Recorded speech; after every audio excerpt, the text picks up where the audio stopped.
Hey guys, it's Halsey Schider with the HeliCASTS Podcast, and I'm actually joined with Jon Gray with the Hangar Z Podcast. He's going to be co-hosting. I'm very excited, and we have Frank Liemandt on the show today. Frank, you have so many titles, I don't even know exactly the best way to introduce you, and so I think it's best that maybe you give a little bit of an introduction on yourself, and we'll take it from there. Absolutely. Thank you so much for having me. Thanks for the invite, and first of all, thanks for supporting this show with the podcast. Of course, we've had so much fun. That's wonderful. Yeah, sometimes I say I'm bipolar, but it could be tripolar. It sounds like yeah, it. It's well, if we talk about my job role. So here at European Rotors, I have the privilege and the real honor to work as the show director on behalf of EHA, the European Helicopter Association. So I'm trying to see that everyone's happy, everyone is enjoying, try to market the whole thing, setting up the conference program and so on. Then I'm also the general manager of the German Helicopter Association. So really taking care about the association, bringing in new members, working with the government and so on and so forth. And third, since last year, I'm also the co-founder of European Rotorcraft Women, an initiative to have more women coming into this industry. Together with Katrin Meyerhofer, she's from Halsey Industry, and we are running our own podcast, which is called Rotor Rendezvous, and we will sure talk about that later, I guess. Yeah, no, I'm looking forward to it, and I mean, first off, congratulations. It's been a fantastic show. The energy has been awesome.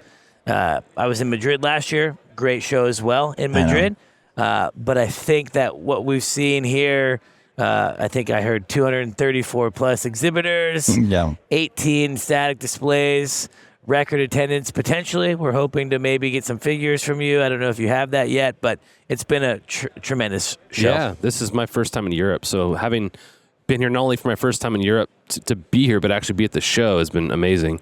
I love going to trade shows. I love the networking, the training, and the education that takes place. The networking's huge. So it was really cool for me to be in Europe for the first time and go to a show and see the work you put into creating this. It's been great. You and your team have done a great job, so well done. Thank you so much. I mean, it's as you say, it's absolutely teamwork. First, I think we have created something very, very special. So we are teaming up with the European Helicopter Association and EASA. And that's really unique. EASA is the regulator, and they're doing a show and a conference here that brings you quality people in, because they're really also the technicians who are looking for safety information and so on and so forth. With EHA, we provide the network. It means we have the overview of the industry. And in the end, we invite over the educational program, we invite the operators. So we really have the chart here of industry operators and the regulator together debating the evolution of safe operations and all that stuff. So that makes it, I think, quite unique. And of course, we have the plus with VAI being the expert for producing the biggest event for helicopters in the world, pushing and promoting and producing it smoothly. Yeah, that's great. Yeah, no, it's been, it seems, at least from my perspective, which has been right here, this is where I've lived. Yeah. We've done a lot of podcasts, which is great. Absolutely. But from this vantage point, man, the energy, all the people, and it feels like it's been running very smoothly. I'm just always kind of curious because, a show director, I don't know exactly what that means, right? What does that look like the last 12 months, the last 6 months, and the last 6 days? Yeah. So let's start a little bit earlier. It's 5 years, actually. 5 years. Because we set this thing up as the next European show. I mean, there was an event before, which was called HeliTech. Yep. And we wanted a new design, a new concept. And as I'm an aviation consultant, so I'm self-employed, I was asked what kind of thing you would like to do. or what would you recommend us? And I said, okay, of course we need a floor, but we really have to take care that good people are attending, and they are attending all the 3 days. So we have it to make the utmost attractive, especially over the conference program. We have to make sure we have all the different kind of areas and missions covered, from aerial work over HAMS up to law enforcement and so on. And that's how we shaped it up. So, and in 2020, then we did a launch press conference in Cologne. As EASA is based in Cologne, we decided we do the first editions in Cologne. And we did it live, and we had even journalists from the US joining. I grabbed my brochures and ran off to HeliExpo, back then HeliExpo, in Anaheim. And people were like, are you this new event in Cologne coming up? I have to be there. And we had little peanuts ordered for our booth. And then my friends from my organizing team back then, Messe Friedrichshafen, said, hey, there is this little strange thing coming up. So we don't share peanuts with us, because there was the first case in here in California. Yeah. And this little thing turned up to be COVID. Yeah. Turned the industry upside down. Yes. So imagine we just launched a new event, and then we had to take the hard decision in 2020 not to do it. This was really also, I always say it's a podcast. No one is listening, so I can tell that here. He's talking about your podcast, not mine. I say it in mine, so I know. No, it's. I mean, for the record, we have great listeners, and we really appreciate you guys listening. Absolutely, and that's a poor joke, but I'm a former PR guy. Yeah. So, but Frank, that really hit us. That really. Okay, are you German? Yes, okay, I am. Okay. I mean, as of now, you have the proof, right? It all makes sense. Very special sense of humor, which and I'm also East Prussian, which makes it even worse, but half Bavarian, so we like to kick. So here we are. It's great. So that hit us hard also financially. That was really, really bad. Did you?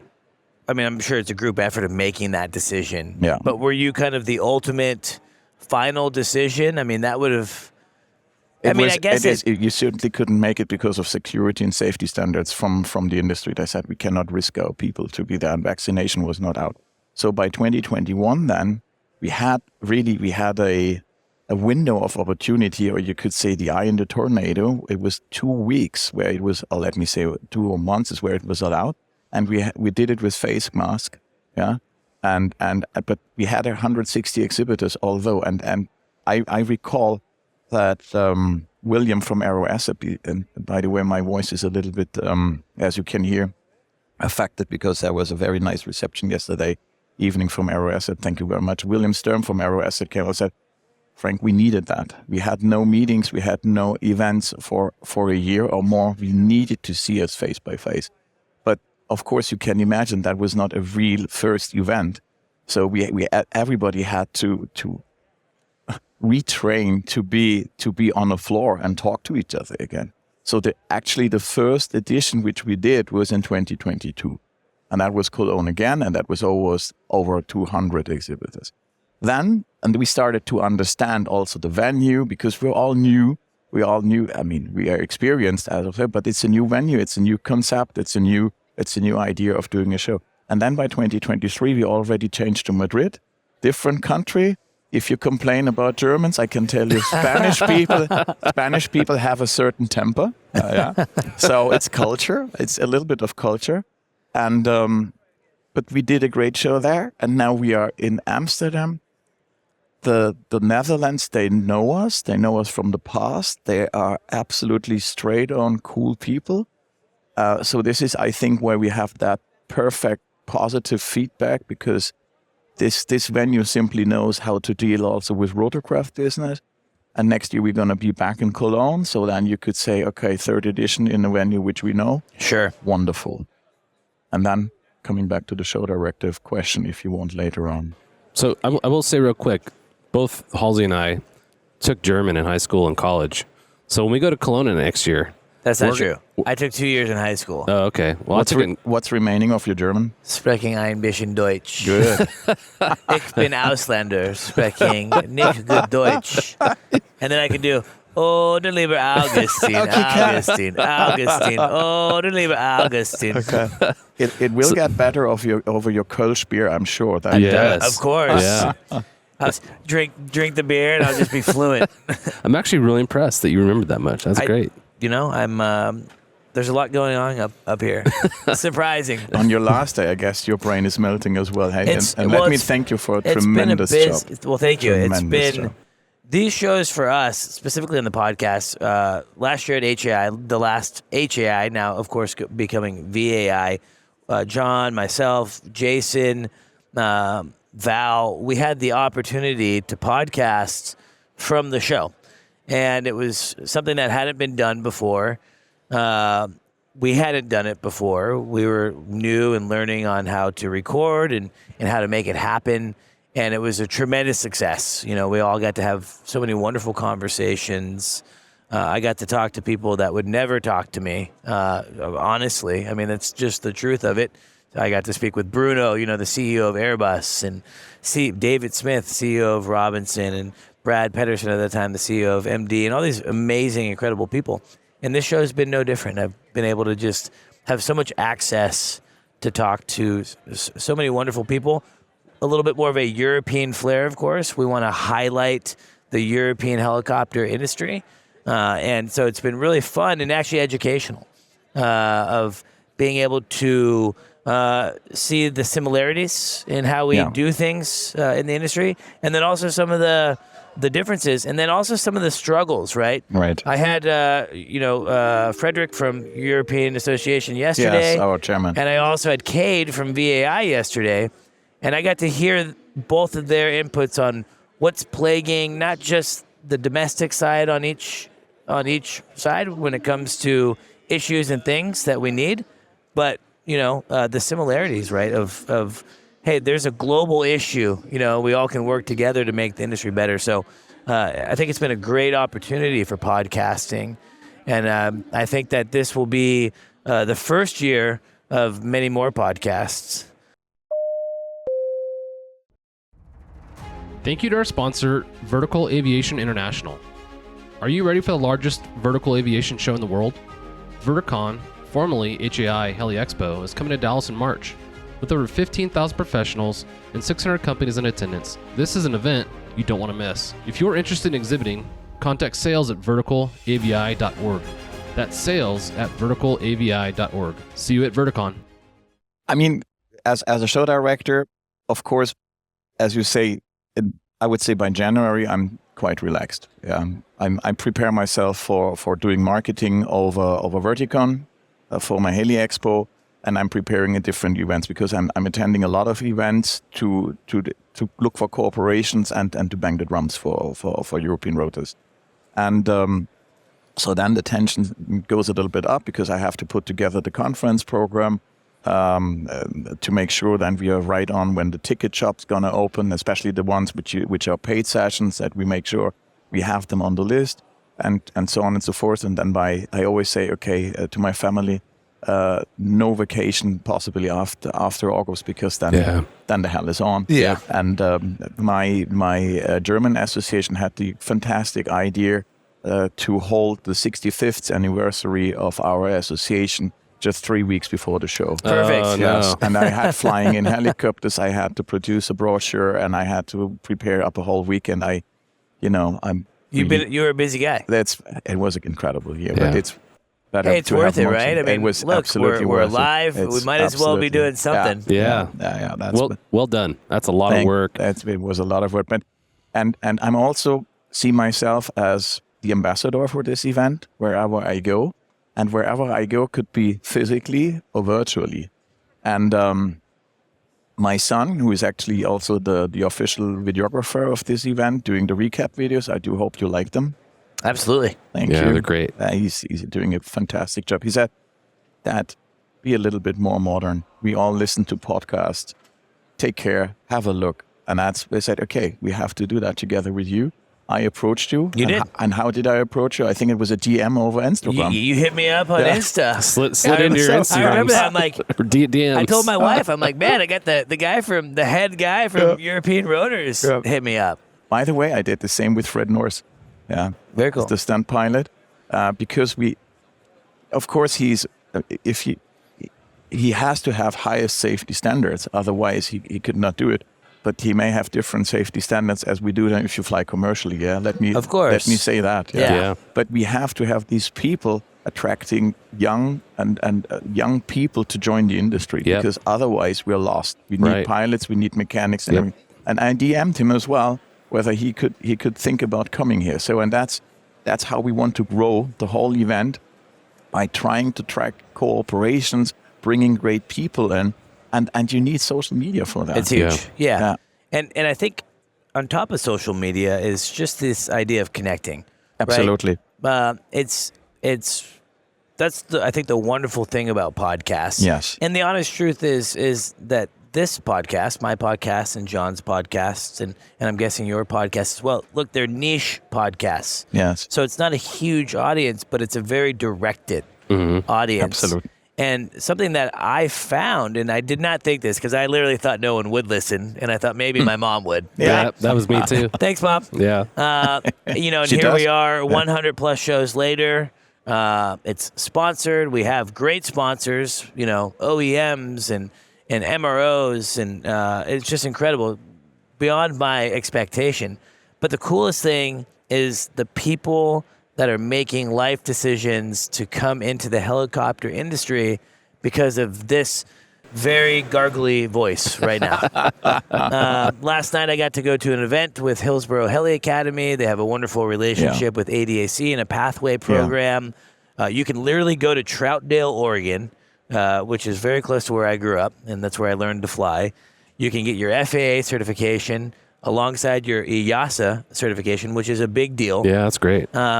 And I got to meet all these students last night, and all these people that they look at me and they say, I just want to jump in. and all these, he looks like he's jumping over here. Yeah, and all these students last night from Europe that are like, hey, you're one of the reasons I'm here. Yes.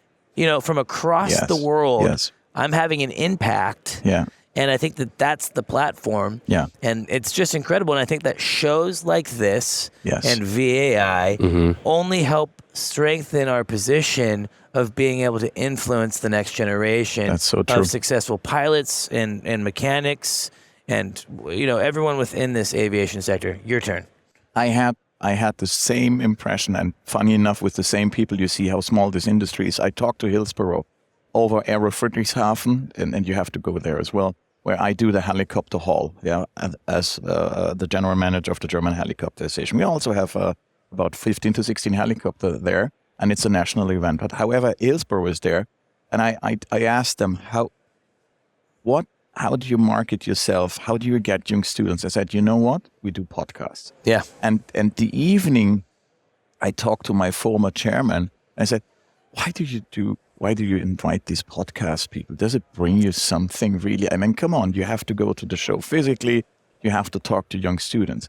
Next day, my friends from the Abgehoben podcast, which is the only German one, done by Andreas Hannig, he's a HEMS pilot, and Tim Pittelkoff, he's a police officer in Northern Rhine-Westphalia. And guess where they met? European Rotors first edition. Very cool. It's such a family event. So they did a podcast, the live podcast there. We have a stage in the hall there which could host about 30 to 40 people. It was 100 around. Wow. It was even the technician setting up the AV said, I know you. That's cool. So and then my former chairman said, Frank, all answers here. I understand this is the future. Yeah. And it was exactly as you described it. It was full of students asking the question, what do I have to do to become a pilot? Where is a place for me in this industry? Where is a spot? So I cannot more than thank you for taking the initiative, because there is so much competition in this world for other jobs, but we are the best industry because we are family. We have great people everywhere to make, and helicopters do not fly on their own. They fly because saving the environment, saving people. bringing, supporting areas which are normally not easy to access. I mean, we do the good stuff. Yeah, it's incredible. And I think for us, and I'm sure you see this on the law enforcement side as well, it's a little bit of a different path for you guys, at least in the United States, and a great path, by the way. If you're listening to the podcast, you live in the United States, and you want to be a helicopter pilot, a great route is actually law enforcement, because you go, you become a law enforcement agent, you work your way up, and then you get training paid. Yeah, in most cases, of the time, yep. And you get to go and fly really cool missions. But for me, I went a different route, and I'm not talking about I'm not an old man yet. I'm getting old and I'm losing my hair. But look, go back not even 20 years, 17 years ago when I started learning how to fly.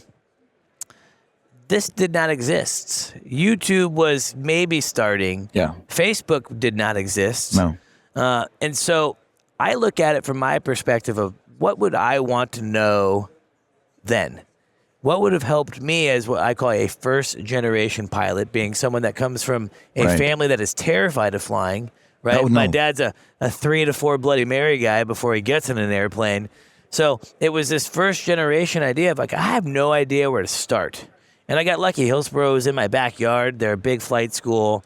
They're transparent. They gave me great training, and it worked out. And so it's very neat, and I'm glad that you have taken the initiative to listen to people around you of hey, this is actually a good idea. Yeah. Because I think a podcast specifically for a show like this, and a podcast just for the overall what you guys are trying to push just on the European side, it will be the best way to disseminate information, 100%. And this morning I received a DM after I published some reels yesterday from the show and my own account, and I invite myself to collaborate as my Hubschrauberverband, which is You're pretty impressive, by the way, man. You're creating reels. It's you're getting DMs. It's really it's so. I don't like it, but I have weird. to do it. Hey, look, I feel the same way. Yeah, but I have to do it. And she DM'd me, "Hey, I'm a young female NH90 pilot. Is there any chance for me to attend the show?" Very I said, "Okay, here you are. Do whatever you want. Come here. I give you a ticket." However, she did not realize the show was on since Tuesday, but we already arranged that she might be invited into the Rotor Rendezvous podcast. Very cool. Very cool. But this is how it goes. That's how it connects. This is how it goes. And we do something else now, which is a little bit more classically, but we do that. We invite all flight students entering the doors at a flight school. They become an automatic free member of the German Helicopter Association. Love that. Yeah. Yeah, it's super cool, and because for them it's a resource. It's a resource. They can start to connect. They can see the industry. They see job opportunities, and it's if they're in, and we have a lot of good reasons to be a member of the German Helicopter Association, even as an individual one. For instance, we have a group insurance. Yeah, if you are a flight instructor, you are insured. If you do your freelance jobs, or we also have our own peer support program, which is now mandatory for everyone. That's really cool. Yes, we do that because we have all SMEs, small and medium-sized enterprises. Yeah. They cannot afford this kind of stuff right. on their own. So they you have guys to rely on us. essentially the consortium of putting it all together. And what you see, my brain is always of how can I serve best? How can I do best? How can I make sure we connect the right way and to achieve the best result? And it's so important. I mean, look, I spoke to VAI yesterday, and they're a proud sponsor, and I appreciate and respect that relationship. But something that I told them was, look, when I was a student, I didn't feel like I even knew what the organization was at that time, HAI. And I feel like students are the foundation of what's to come, right? So it's easy to maybe say, oh, they're just students. See the kids walking around with a student badge on. They're not doing business today. They're not helping me today. But that's the investment in the future. Right. And so to hear that you guys are making sure that students are getting involved. Absolutely. And that they're feeling like they're part of the family right away. Yes, absolutely. From the very first moment. Just having that group, having that support, it's just so absolutely important. Yeah. And, I think it's the right way to approach it. And honestly, on my anniversary of the 65th birthday, the majority was above 50. Yeah. So, I mean, the demand is so obvious. Yeah. Yeah. And they would have fun. just joining, and we had the Loft Dynamics guys there with their trailer. You were able to fly it. Yeah, and that's That's cool. a fantastic yeah, simulator. it's a wonderful one. I had Fabi on first day, Oh wow! and wonderful conversation. By the way, as we link everything together, I was invited by the Abgehoben podcast guys, which I mentioned just before, and as the German helicopter manager. And the next day, Fabi rang me and said, I heard you on the podcast. I'm looking for a moderator for my first Loft Fest. Nice. Oh. Loft Fest? That's what. It was that was their in-house event. I like that. To present Loft and its evolution. It was And when you say the name Superb. of the German podcast, what's the name? Abgehoben, which means if you translate, You know what that means? now it means if you translate, it means lifted off. Okay. But it also it has a certain sound of you are a bit harsh or a bit above the earth in terms of you say nose up, so you're not from this earth anymore. Yeah. Kind of like above it all. You Yeah, know? Above it all. yeah. So it has a double meaning, and they meanwhile do also an English version. They did it here. They wanted to do it in the Bell UH-1D, but it was too much echo. But they did cool. it in another room. Yeah, I loved it. And to have the Bell UH-1D coming in, I filmed it live. Of course, I did Apocalypse Now sound underneath. You got to. Yeah, well, You got to. yes. So with your guys' podcast, what have you guys? I guess what is obviously the results been good. You've told us that, but what are you excited for? What are you looking forward to? And how do you think that the podcast will continue to grow, specifically the European industry? Thank you to our sponsor, Precision Aviation Group. Mission-critical operators and fleet managers rely on Precision Aviation Group as a worldwide leading rotor and fixed-wing MRO provider. PAG provides tip-to-tail solutions in 4 MRO segments: avionics, components, engines, and manufacturing DER services. A single point of contact gives you access to over 150 million in inventory globally, 24/7. Just call 800-537-2778. Precision Aviation Group. Others sell parts. We sell support. So European Rotorcraft Women is an initiative we founded last year over the event in Madrid, because we found out there is not that much of a bundling of pilots, engineers, mechanics in Europe.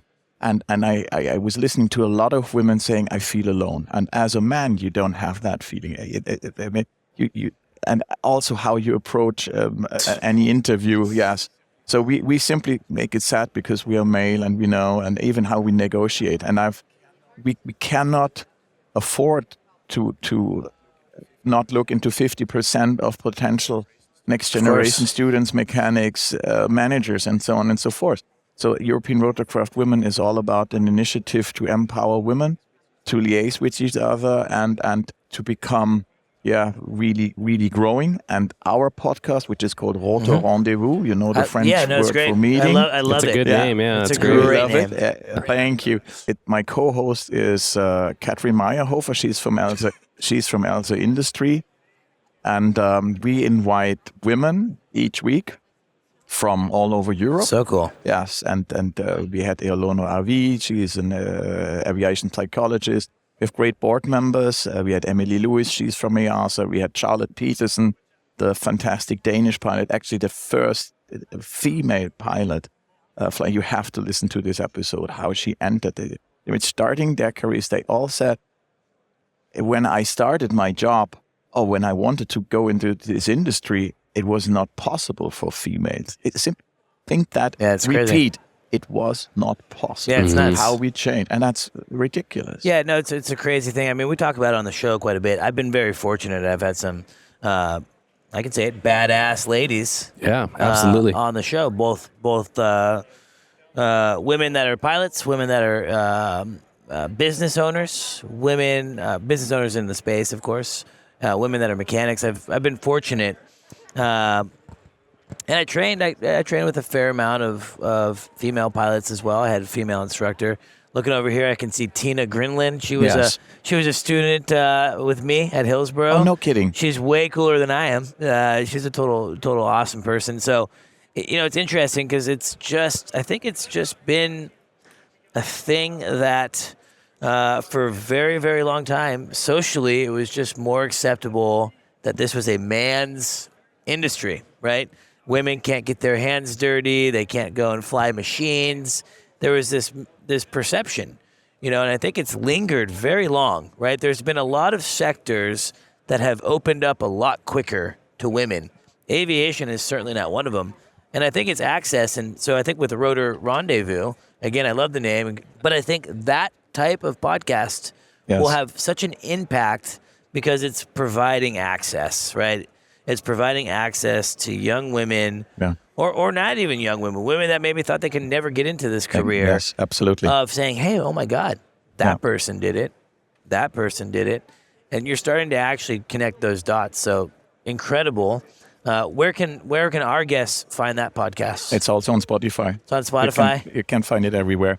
Just listen to it. And by the way, your guest before me was Daniel Bohrer from Centaurium. He's our sponsor, platinum sponsor. Oh, cool. So we are really thankful for him because, of course, we need. He's a fantastic. Oh my guy. gosh, he's so good. He's so good. I know Cornell very well. Yeah. Because my business is selling helicopters. That's what I really do. The podcast is the hobby, right? And actually, the podcast was created to market my sales business, right? Just as you're trying to reach folks here. Yeah. It's been the most effective advertising tool for my sales business. And I think that's a testament. And so having Daniel on was so fun because I've met him, I think now maybe 2-3 years in a row, both in the States and last year in Madrid. I didn't really know who he was, and I didn't know his story. And so to hear his story today and what they're doing, it's amazing. Really incredible. Amazing guy or gentleman. Really, and they've moved fast. Incredible. It's really, incredible stuff. He's so passionate. So as you're walking around the show, what's been the feedback? What are people really happy and excited about? And has there been any other feedback that, hey, we're going to look at that and maybe change some things for next year? Yes. So the feedback is amazingly positive. I really have to say everyone's happy. Also, most important, that setup works well, and it did. So I had absolutely no complaints. They always tell us the quality of the talks is very good because we really look after that, we get the right people in. I always say we try to have as less pen collectors as possible, because they really want to have the good talks about this. And one guy told me that I'm walking away from this event with to create 6 RFPs. I've never had that anywhere else. Yeah. So that's amazing. I'm so super happy that we had also some lighthouse speakers, as I mentioned, Fred North or Aaron Pacheco. He's I think very well known. Wires Before Work. That was an amazing presentation because wires can really hit us hard. And Glenn Daly also from the US, the former NYPD pilot, he was super well attended presentation. I do. That's cool. I met him over PAFCON in Wiener Neustadt and I said, oh my God, what do you do? I mean, this 60 seconds before you die, because from VFR you go into IFR condition. IMC. I'm not a pilot, but I learned things through that. This was so obvious. And I said, because you start to getting nervous and amazing, really. And it's still killing people all the time. I know. That's the problem. We think of all these things. If these shows can do anything, and things like Loft Dynamics and companies similar, I think, are helping. Yeah. But you talk about IMC, I think inadvertent IMC leading to CFIT, controlled flight into terrain, is the second leading cause of helicopter crashes. The first is fuel exhaustion. So that's another frustrating argument in itself. This is why we run the Rotor Safety Zone here in Hall 9, which has a mix. It has a good part of the business for CPLs, and for the first time this year we have done how to use your equipment with a special look on the offshore community, how to use your survival suit the right way, how to work with clicks, fasteners. You can't do so many mistakes. We just try to teach them properly. We also have sling load demos, and working with sling load, the dynamic which can occur is quite extreme, and there are ESPNR's European Safety Promotion Networks for both of them, for hoisting and aerial work, and they really support. But we also have a Capri and a Robinson training helicopter there with specialized presentations for the PPLs or the becoming PPLs, it's because they are causing 50% of the. I'm sorry to mention that. Yeah, it's true. But this is a show also for them. Yeah. So we really take care that we cover everything, and the PPLs.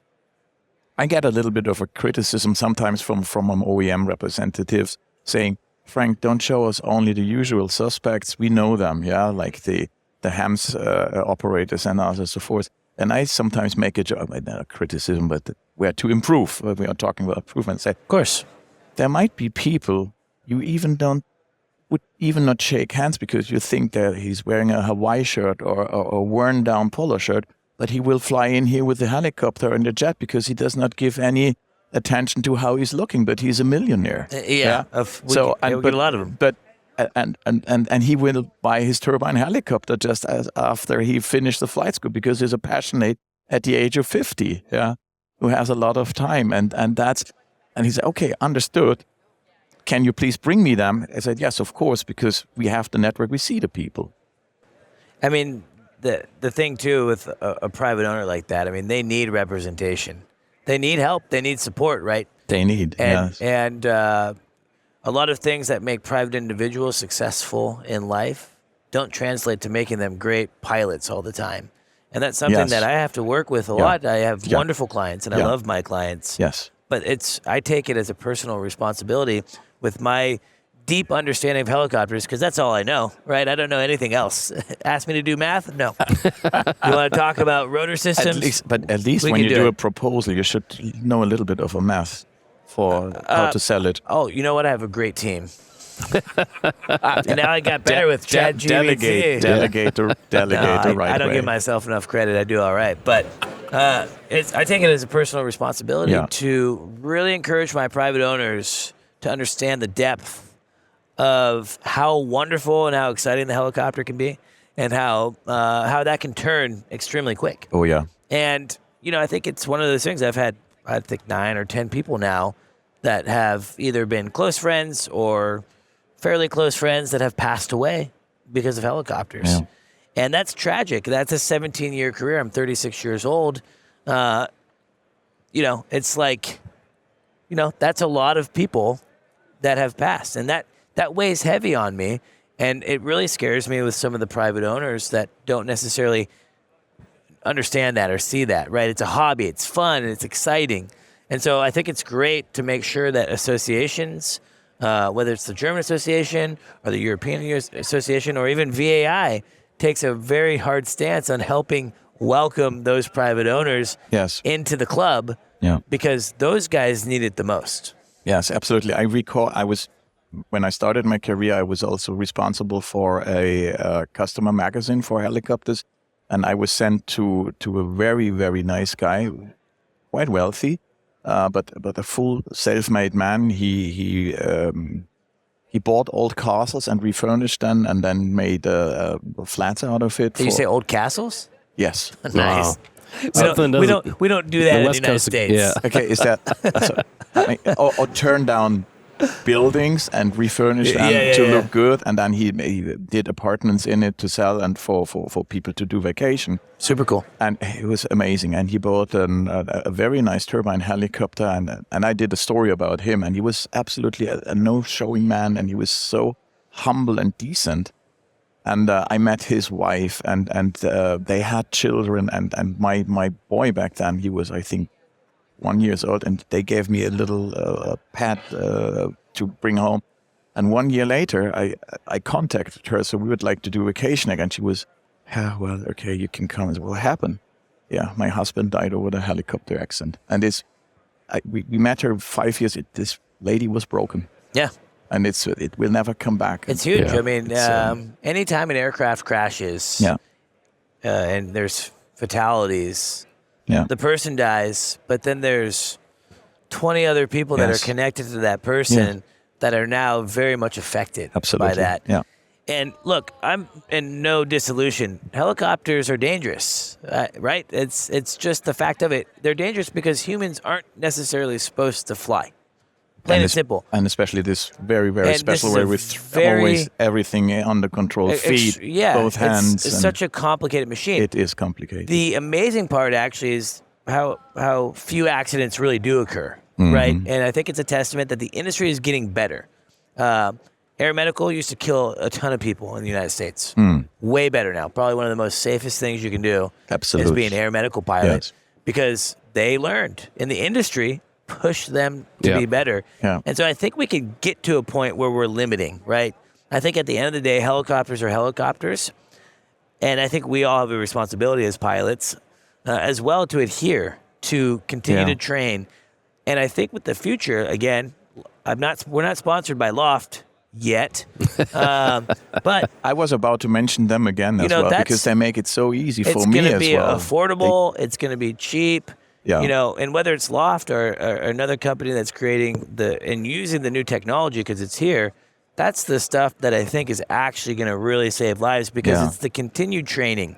It's being able to fly into IMC in a simulator and feel it and have that stress. Realize I shouldn't be here. And if you do crash, it's okay. You just take the VR goggles off and you brief on, hey, what happened. So, it's I think it's good to advocate for the private guys. Yeah. Because a lot of aircraft consistently, the old joke is doctor killer, lawyer killer. Yeah. I mean, it's just a part of it. Right. Airplanes and helicopters. Yeah. This podcast is brought to you by HeliCASTS. Tired of listings that go nowhere? Exhausted by tire kickers who waste your time? Don't sell your helicopter alone.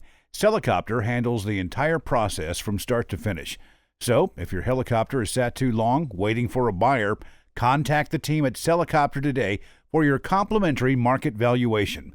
Call 1-855-HeliCASTS, 1-855-735-5226, or email sales@helicopter.com. HeliCASTS. List it, sell it, done. And one thing beside the private where we really have to work on, and I'm completely honest here, is for the CPLs in the corporate market, and especially if the power and the money is in the back. And they tell us, you go. Yeah. And if we recall back to 2020, that fatal helicopter accident, accident, I've seen now 2 or 3 presentations about, there were how many? 4 airports to be in reach before the bad weather. But we are all 100% sure that someone in the back said, continue to fly. Yeah. Well, and whether he said continue or not, I think it's also power. I mean, that's what Kobe I said. Bryant is arguably one of the most, if not the most respected NBA player of all time. As a pilot, you don't want to disappoint your idol. Yes. And because I've heard things that maybe Kobe was antsy to go, but not pushy. Because in the past, he had respected those decisions. But I think a pilot, I could see me doing it. Oh my God, I got George Clooney in the back, right? I got, whoever it is. There's that pressure. And so we had the same in Poland. There was huge. not with a helicopter, but with a fixed wing. I think it was a military transporter, and they had 2 governmental. I think it was the president, and they crashed simply, and that was a military pilot in the front. So that it looks like that was a clear order. You try. Yeah, go. On my podcast, we talk a lot about the selection process that goes into law enforcement pilots, public safety aviation pilots. When you're looking at how do I select the next pilot, I think one of the things that we talk about often that really applies, whether it's in our industry or another one, is selecting somebody who can say no. For the reasons we're discussing, you have to be confident that your pilot, if it's not safe to fly, is going to say, no, I'm not going to go. I know you're Kobe Bryant, but sorry, we're not going. Sorry. You have to have that person that can say no. I think that should be, one of the things we drive home in flight school. We were talking about flight school earlier. It's tough, right? It is very tough, but it has to be reinforced day in, day out. Can we do a workshop or an educational program about that next year at European Rotors? That'd be great. This is how I do my business. Sure. This is great. Deal. How much? Hey, safety costs money, guys. No, I'm kidding. Here I got lucky. This is kind of I'm a spiritual guy. I believe in a higher power. And when I started flying helicopters, I was very young. In fact, when I started flying airplanes, I was younger. I flew an airplane by myself before I could legally drive a car by myself. And I did some stupid things in an airplane by myself. when I was a young person. I'm very lucky that I didn't die, honestly. Then I get into helicopters. I'm young. Talk to Jared from Hillsboro Heli. He can tell you all about me. I will. I was arrogant. I was high ego. And very early on in my helicopter training, I think I had some divine intervention. And it was, I sat next to a guy on an airplane. His name was Chris. Out of respect, I won't say his last name. I don't know if he would care or not, but or even remember. But he worked for the city of San Diego, I think, for rescue. I think he was flying a 412 or something like that, doing something crazy. And we're talking, I'm learning how to fly and da-da-da. And he told me his biggest piece of advice was learn how to say no. Yes. Learn how to say no. Yeah. And I'm like, what are you talking about, say no? And he's like, let me explain. So he gave me the whole explanation. And here I am, all these years later, and I've been now in many situations where I've had an opportunity to either say yes or say no. Right? And oh yeah, and it's always Chris is right here, and he's saying, hey buddy, just say no. And what he told me is, you have to be able to say no and be okay with whatever the consequence of that is. And he explained, he said, look, if you work for someone and you say no, and you get fired because you said no, that is absolutely an operator that you would never want to work with anyway. Right. Absolutely. That's not, he said, that you're going to die no matter what, right? So you might as well just pull the Band-Aid off and get the H out of there, right? And so as a young person who maybe had some hazardous attitudes, maybe was willing to push the envelope and be very risky, that pulled me back. And I've now become an extremely conservative, overly conservative pilot. I've kind of now gone to the extreme. I need to kind of find the middle ground again, but it's just, I felt like that was like a divinity, a divine intervention of like, hey, I'm going to put this person in front of you at the right time. And swinging back to European Rotorcraft women, if you have a man maybe as a guest or as a passenger and the female pilot flying, there might be then a situation where the man like, come on. And you have to encourage women who are more normally trying to have a compromise before they start to order. All our guests, they say, well, what did you do in your career to become successful? And they say, I ask. And I say, I think men are not that good in asking questions all that because we think we know. Yeah, and that could be a problem. That's what you disagree. I mean, you don't know. I know everything. All clear. And that's the reason it's so good that we have GPS now in cars, because you notice that the man normally never would ask pedestrians where you are because he knows. I know where we're going. My wife still gets mad because I still challenge myself because I'm like, I think I know where I'm going. Yeah. In fact, everything else would be a train. I know. Would be a defeat. I was convinced we're going the right way. No, it's sorry, I cut you off. That's it, and we as men can learn from women also how to communicate with each other, be a little bit more open to other ideas, and not. And I think it's also enriching me personally. This is how we talk. Me, Halsey. Me have no feeling. It's true. I mean, I think that. In fact, I got lucky. I had a couple female instructors, and the way that they approached instruction was better. See? Like it was a more gentle, more communicative approach, and I appreciated that. It was, and actually, I felt like they had some maybe a more of an empathy of the struggle, right? Where I've had even me as an instructor, I explained instruction like trying to teach my dad how to Google. Mm-hmm. My dad was a house painter, entrepreneur guy, but never touched a computer. So watching him Google is like this, he's finger pecking.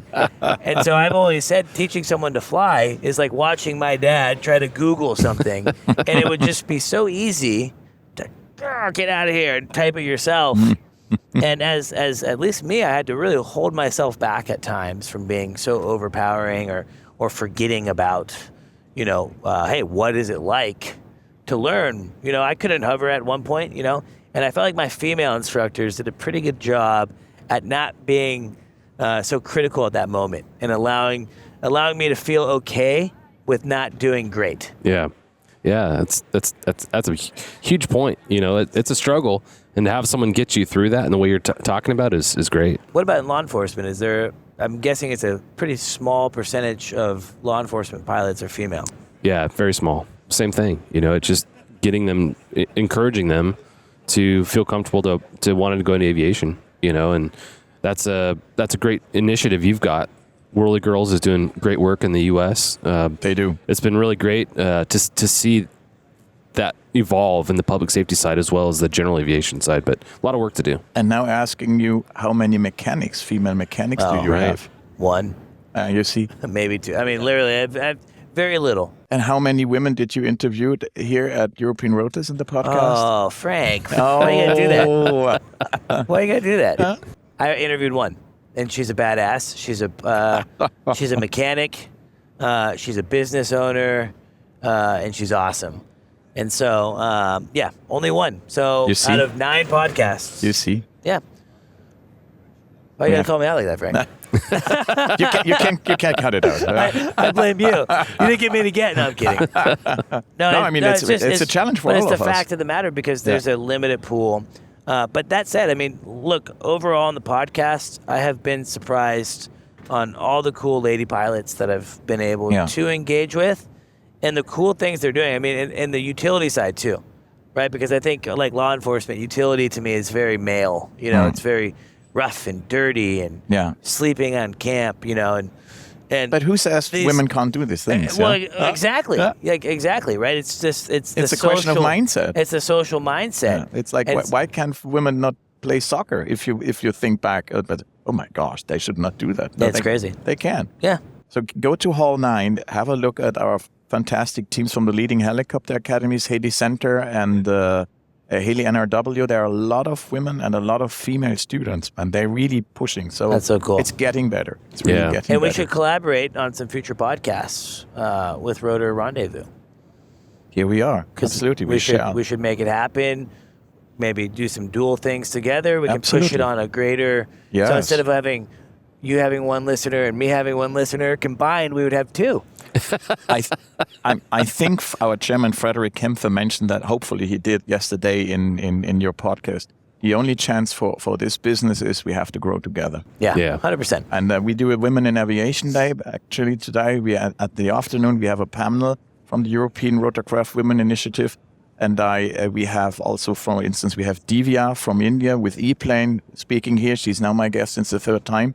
I met her actually on the World Exhibition in Dubai. Cool. Where she presented E-Plane, and that's what I say. I try to be an ambassador and catch up things where. I think I met her this morning, actually. You did? I think so.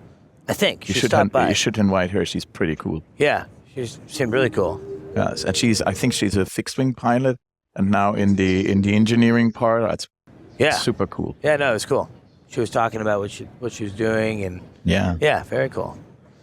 Well, John, any other things that you got? Yeah, the one thing I'd like to close on is I talked about conferences and my love for them because of the networking, education, and training. I remember as a young pilot as a young tactical flight officer going to these things, and I'd see the industry greats talk and do presentations on various topics like Clay Lacy.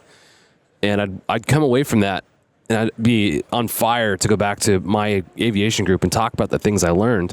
But as the year went on, some of those topics of conversation kind of went away until that next year when he went back to the conference. So I don't think there's a replacement for going to the conferences to hear people like Clay Lacy or these industry leaders talk, but our podcasts are continuing that conversation throughout the year so that these conversations don't end. We're supplementing. Yeah, we're supplementing that conversation, learning from mistakes that have been made from folks wherever you are in the world. So I just like to plug the podcast in that way, as like you said, a supplement to the conferences. I think the community that you're growing over here through this association and this conference is amazing. You've done a great job of bringing this world community together. So kudos to you in doing that. Thank you for the initiative. There's this helicopter community that we're a part of, and it's a great community. Everybody's kind of working in the same direction, which is really cool. And for me to come here and see that happening in Europe, in this world stage is really neat. So well done, and thank you for the invite to come here, and I look forward to the things to come. Thank you. And as what you say is actually what we try to do as well. So first we record all the presentations and we try to broadcast them over the year. Yeah, it's smart. Because that's a lesson. Why keep them? That's a lessons learned from COVID. If I was not able to attend it, I'm a HAMS pilot, but I'm also interested in financing the business. They were at the same time. So we try to do that.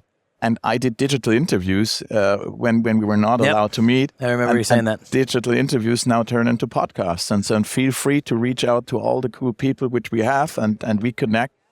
If we have ideas, but he did such an incredible presentation. Why don't you do a podcast with him? Yeah.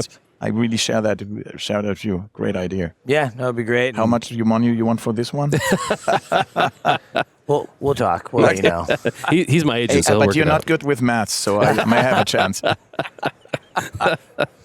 Guys, thank you for listening. Frank, thank you so much for joining. This is so fun. And seriously, it's a great show. So excited to be a part of this show from the podcast side. And actually from my sales side, from HeliCASTS, the best sales brokerage in the world, of course. It's been... No doubt. It's shameless plug. It's actually funny. I never plug HeliCASTS. But I'm just Don't tell me you have interest now to sell helicopters. That's what I do full time, Frank. Oh, even here at the show? At the show. Oh my so God. I got my business development guy who's been walking around, and we've actually... admittedly, we've never had great luck at shows. We don't feel that we always have access to the right decision makers. And this show, I think we're actually getting some deals. I think that we have built some relationships. We're going to potentially be listing some aircraft out of Germany, maybe not. We're continuing discussions with some higher level folks at an OEM that we're really excited about. And this show facilitated that. And so thank you for that. It's been a real pleasure, and it's actually been an experience in 5 years of doing expos that we actually haven't had much success in. And so bringing those decision makers in is big for companies like me. I'm a very small business, but it's just a wonderful thing. So thank you. Couldn't there be better closing words? I don't think so. Thanks for listening. Thank you to MHM Publishing, of course, for the HeliCASTS platform. Check out Jon Gray on the Hangar Z. He's like the OG. He's like the original gangster of all this. We got Jason Quinn with The Real Rescue. And, of course, don't forget about the Vertical MRO podcast and everything, actually, that MHM is doing with MRO and all the exciting things. So please stay up to date on that. And to our listeners, we couldn't do it without you. Make sure that you're liking, subscribing, sharing, and following. We'd love to be a part of your helicopter journey. Thanks again. Thanks, Frank. Thank you. Cheers. Boop, boop. Thank you to our sponsor, Vertical Aviation International. Are you ready for the largest vertical aviation show in the world? Verticon, formerly HAI Heli Expo, is coming to Dallas in March. With over 15,000 professionals and 600 companies in attendance, this is an event you don't want to miss. If you're interested in exhibiting, contact sales at verticalavi.org. That's sales at verticalavi.org. See you at Verticon. Thank you to our sponsor, Precision Aviation Group. Mission-critical operators and fleet managers rely on Precision Aviation Group as a worldwide leading rotor and fixed-wing MRO provider. PAG provides tip-to-tail solutions in 4 MRO segments: avionics, components, engines, and manufacturing DER services. A single point of contact gives you access to over 150 million in inventory globally, 24/7. Just call 800-537-2778. Precision Aviation Group. Others sell parts. We sell support. This podcast is brought to you by HeliCASTS. Tired of listings that go nowhere? Exhausted by tire kickers who waste your time? Don't sell your helicopter alone. HeliCASTS handles the entire process from start to finish. So, if your helicopter is sat too long waiting for a buyer, contact the team at HeliCASTS today for your complimentary market valuation. Call 1-855-HeliCASTS, 1-855-735-5226, or email sales@helicopter.com. HeliCASTS. List it, sell it, done.